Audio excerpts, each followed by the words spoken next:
स्वामी जी, आप जैसा फरमाते हैं कि व्यक्ति का जैसा उपादान होता है, व्यक्ति का जैसा कर्म बंधन होता है, उसका कर्म फल मिलना होता है, उसके अनुरूप ही कुदरत जो है निमित्त जुटाती है।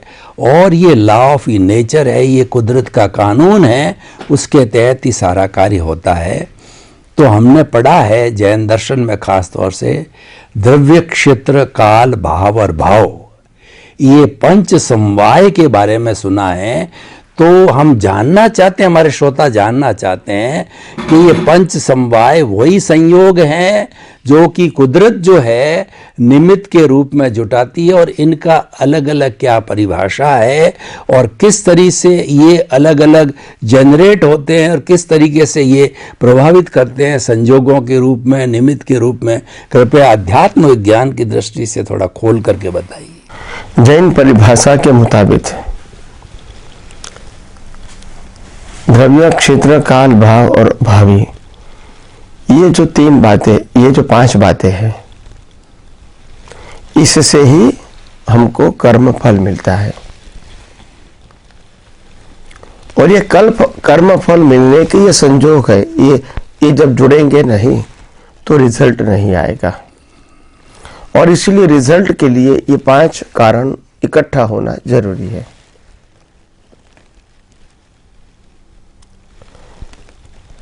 सबसे पहले बताया द्रव्य।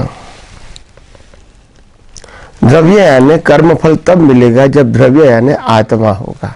बिना आत्मा बॉडी को कर्मफल नहीं कहते हैं। बिना आत्मा शरीर को जला दिया जाएगा, वो कर्मफल नहीं है। तो पहले द्रव्य। क्षेत्र, जो क्षेत्र में उनको फल मिलना चाहिए, वो क्षेत्र उसको मिलना चाहिए। फल के समय आप अहमदाबाद में रहते हैं मगर मुंबई का रिजल्ट है तो मुंबई जाना पड़े, संजोग नहीं आएगा, वहां तक वो कर्म फल नहीं आएगा। मतलब क्षेत्र, आत्मा की हाजिरी, क्षेत्र की हाजिरी। काल यानी टाइम, कौन से टाइम पे मिलना है वही टाइम पे वहां होना चाहिए।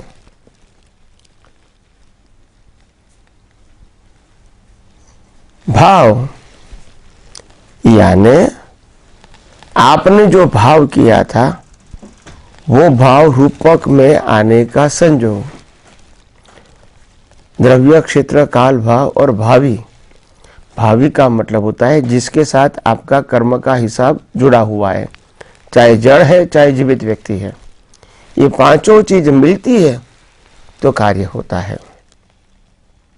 आप कहोगे आत्मा तो हर जगह पे होता है, फिर आत्मा में इतनी वैल्यू क्यों बता दिया आपने? सबसे पहली बात द्रव्य। बात तो सही है आपका प्रश्न कि आत्मा तो हर संजोग में हुआ, मगर ये समझो कि ये आत्मा का रिवर्स अगर देवलोक में होता है तो मनुष्य भाव का कर्म पेंडिंग रहेगा, अभी नहीं होगा एक भी। तो हर बातों को हमको समझना पड़ेगा। हम जिस प्रकार से छोटे माइंड से समझते हैं, लिटिल थॉट से समझते हैं, वो करेक्ट नहीं है। ब्रॉड विजन होना चाहिए। तो सबसे पहले आत्मा, जो आत्मा इस कर्म के भुगतान के लिए परिपक्व है वही आत्मा यहां होना चाहिए। फिर क्षेत्र का मतलब होता है जो क्षेत्र के साथ आपका हिसाब जुड़ा हुआ है, प्लेस पर्टिकुलर। वो प्लेस पे आओगे तभी रिजल्ट मिलेगा, नहीं तो पहले भी नहीं और बाद में भी नहीं। फिर काल यानी अगर आपका सफरिंग शाम को 5 बजे शुरू होने वाला है तो ठीक 5 बजे ही आपका उदय कर्म आएगा, तो आप वहां उपस्थित होंगे और ये कार्य होगा भुगतान का। भाव का मतलब होता है ड्यू डेट ऑफ योर भाव। आपने जो भाव किया था उनके ड्यू डेट है, उस टाइम पे उस प्लेस पे ड्यू होता है। और भावी का मतलब होता है जिसके साथ आपका हिसाब है, हिसाब देने वाला, व्यवहार में हिसाब देने वाला। क्योंकि व्यक्ति के बच्चे हिसाब होता है और व्यक्ति या वस्तु के बीच भी हिसाब होता है। तो ये 5 समवाय कारण से कार्य होता है। ये 5 समवाय कारण जब कर्म चार्ज करेंगे तो कॉज के अंदर इनबिल्ट होते हैं, मगर वो कॉज के रूप में होते हैं। और कुदरत जब रिजल्ट देते हैं तो फिजिकल फॉर्म में आ जाते हैं। कॉज एंड इफेक्ट, हम जितने भी कर्म करेंगे वो तो सूक्ष्म रहेंगे, उनका रिजल्ट स्थूल आता है। सोल कहो, स्पीच के लेवल कहो, मटेरियल के लेवल के कहो, व्यक्ति के लेवल के कहो, विचार के लेवल के कहो, ऐसे आएंगे। मगर भाव तो, सभी भाव तो सूक्ष्माति सूक्ष्म होते हैं। तो ये बात समझनी है। तो 5 समवाय कारण का मतलब होता है हमारा जीवन और जीवन के अंदर जो भी कर्मों की भुगतान की अवस्था आती है, वो सभी अवस्था 5 समवाय कारणों के अलावा संभव नहीं है। और इसीलिए हम अपने जीवन में ऐसा मानते हैं कि मेरी मर्जी से कुछ होगा या सामने वाले की मर्जी से होगा, तो दोनों में से किसी के पास फ्रीडम नहीं है। दूसरी बात, हम ये मानेंगे कि इस धरती पे, इस जगह पे होगा, वो भी फ्रीडम हमारे पास नहीं है। आप जहां पैदा होते हैं वहां आपका पुण्य नहीं ड्यू है, तो आपको जहां पुण्य होगा ड्यू वहां जाना पड़ेगा। चाहे टाउन कहो, चाहे सिटी कहो, जो भी कहो, विलेज कहो, जाना पड़ेगा।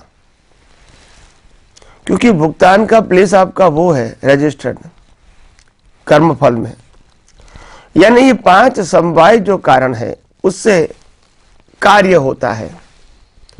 और वो 5 समवाय कारण कर्म बनते समय बीज में होता है, कुदरत इसका फल देती है व्यक्ति या वस्तु के रूप में। और इसीलिए ये सब बातें इतनी इंपॉर्टेंट है, आपको शायद छोटी लगती होगी मगर इतनी इंपॉर्टेंट है। ये बात ही आपको कुदरती रचना को कुदरती रचना देखने में सहाय करेगी। नहीं तो आप कहेंगे मैं मेरी मर्जी से विचारता हूं, मैं मेरी मर्जी से बोलता हूं, मेरी मर्जी से करता हूं, या तो वो उनकी मर्जी से करता है, वो बार बार ऐसी गलतियां करता है, हमको परेशान करता है। ये जो हमारी सोच है, ये सब कुछ जब जानोगे ना तब मालूम होता है कि कुदरत का कानून कितना परफेक्ट है। और ये जितना आप जानोगे, अनुभव करोगे, रियलाइज करोगे, इतना भीख और भय रहेगा ही नहीं। क्योंकि आपको मालूम हो जाएगा फिक्स है एवरीथिंग। किसी के पास अपनी मर्जी से, अपनी फ्रीडम से, हमारे पास से कुछ देने की या लेने की फ्रीडम किसी के पास कुदरत ने नहीं दिया है। ये सब बातें बहुत इंपॉर्टेंट है हर अवस्था को कुदरती रचना देखने के लिए। ऐसे नहीं दिखेगी, ये आंखों का सवाल नहीं है, ये बुद्धि का सवाल नहीं है।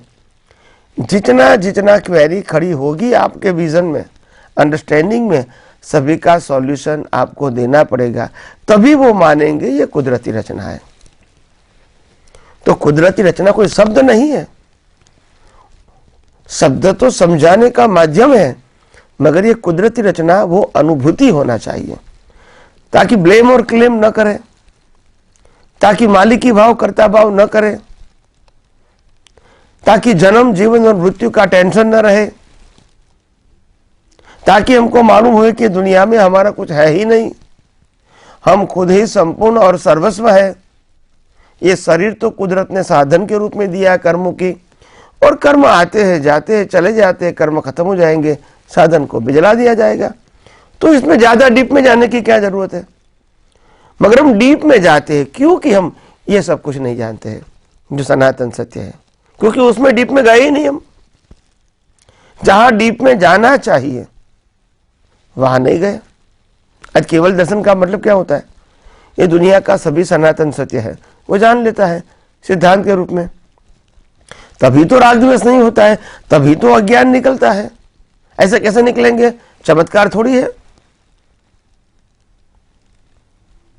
तो इसीलिए हर बातों को हमको यथार्थ रूप से यथार्थ फॉर्म में समझना पड़ेगा। जहाँ तक नहीं समझे वहाँ तक समझ लेना कि हम अपने जीवन में आगे बढ़ने के लिए इतने सक्षम अभी नहीं हुए हैं। तो आइए हम सब आध्यात्म विज्ञान के माध्यम से यही विज्ञान को और ब्रॉड विजन से और डीप और शार्प परफेक्ट समझने की कोशिश करें, ताकि हम और हमारा विजन के अंदर शुद्ध ज्ञान और शुद्ध दर्शन रहे और हम भी मुक्ति के मार्ग में आगे बढ़ सकें।